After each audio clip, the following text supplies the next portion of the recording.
India 24 news express, खबर आपकी, विश्वास आपका, आवाज आपकी। India 24 news express live. सच्चाई और बुलंद आवाज में कहने में कोई गुरेज नहीं कि आज की तारीख में दिन प्रतिदिन पति पत्नी के बीच जो मरने मारने के हालात चल रहे हैं वो किसी से छुपे नहीं। उदाहरण के लिए मेरठ का सौरभ हत्याकांड, औरैया का दिलीप यादव हत्याकांड और अब हमीरपुर की अनीता द्वारा रची गई खौफनाक साजिश, जिसने दो बच्चों के सर से पिता का संघर्षपूर्ण साया और मां का अनचाहा प्यार समाप्त कर दिया। बात कर रहे हैं हमीरपुर के मस्करा थाना क्षेत्र के मोती नगर की, जहां पति पत्नी अरविंद और अनीता दो बच्चों के साथ जीवन व्यापन कर रहे थे। अचानक घर को किसी की नजर लग गई और उस नजर ने घर के संघर्षशील इंसान अरविंद कुमार को साजिश के तहत दुनिया की नजर से हमेशा हमेशा के लिए अलग कर दिया। बेटा घर के बाहर था। मां अनीता बेटे को फोन करती है और कहती है, तू जल्दी आ जा, मेरी हालत बहुत खराब है।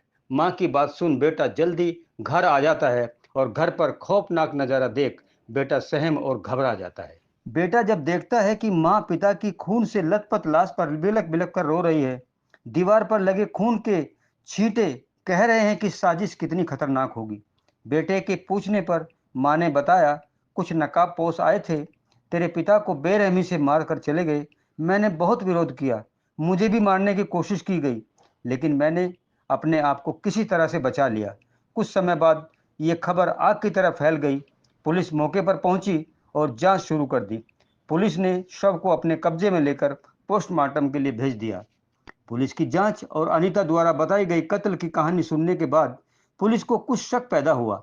शक के आधार पर जब जांच का दायरा बढ़ता चला गया, जैसे जैसे पुलिस अनीता से सख्ती से पूछताछ कर रही थी, अनीता के चेहरे से मासूमियत का नकाब धीरे धीरे उतर रहा था और कुछ समय बाद अनीता ने अपना सारा गुनाह कबूल कर लिया।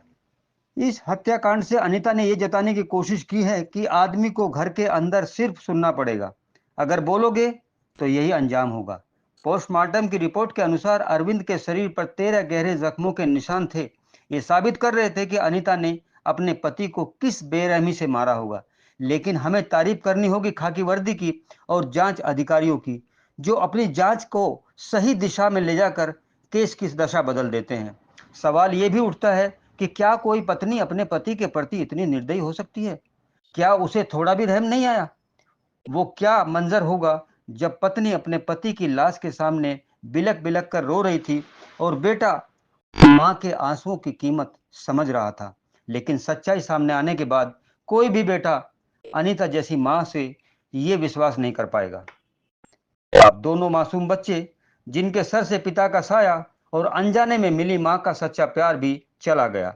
अब दोनों बच्चे जब तक जवान नहीं हो जाते, रिश्तेदारों की चौखट पर बैठकर सिर्फ पेट भरने का इंतजार करेंगे। इंडिया 24 न्यूज एक्सप्रेस लाइव आप सभी से पूछना चाहता है, क्या यूपी में शादीशुदा इंसान सुरक्षित है?